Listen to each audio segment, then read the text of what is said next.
Guys, si Miss Lisa, oh. Medyo masama po yung pakiramdam.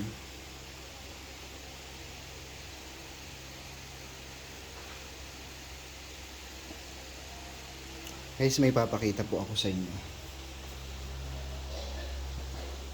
So guys, kami, sa totoo lang po, aminin po namin sa inyo, ay wala po kaming crib. Wala po kaming kakayahan pa na bumili ng crib. So ang gagawin ko po na nakita ko po guys, ito po, papakita ko po sa inyo. So iuurong ko lang po ito. Yan. Tapos guys, itong dalawa, tingnan nyo po ang gagawin ko. Ayan. Itong isa, itutuin ko po. Ay, yung suklay na hulog. So guys, ganyan. So yan, tapos itong isa, matibay naman po to. So guys, ganyan, oh. Tingnan nyo, parang naging crib na, oh. Diba? Ang ganda pong tignan. So ayan, pwede ko pong pagtabihin pa tong isang inupuan ni Miss Lisa, kasi para pag gustong maiga ni Miss Lisa, pwede siyang maiga dyan, unan. Tapos sila, kambal naman, binilihan ko naman po ng mga unan. So pansamantala, yan muna yung magiging parang tulugan nila kambal, crib nila. So ito po, para hindi po maghiwalay yan, lalagyan ko na lang ng tape dito.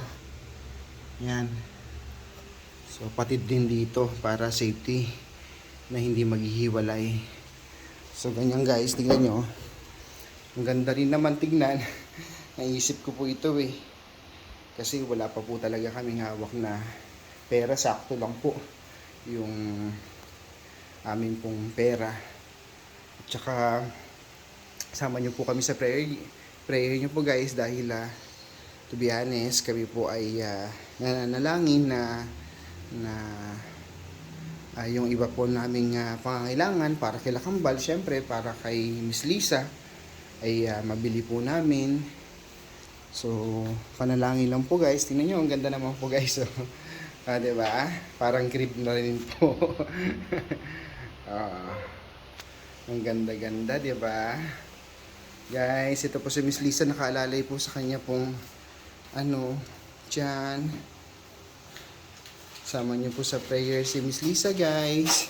Maraming pong salamat. God bless po.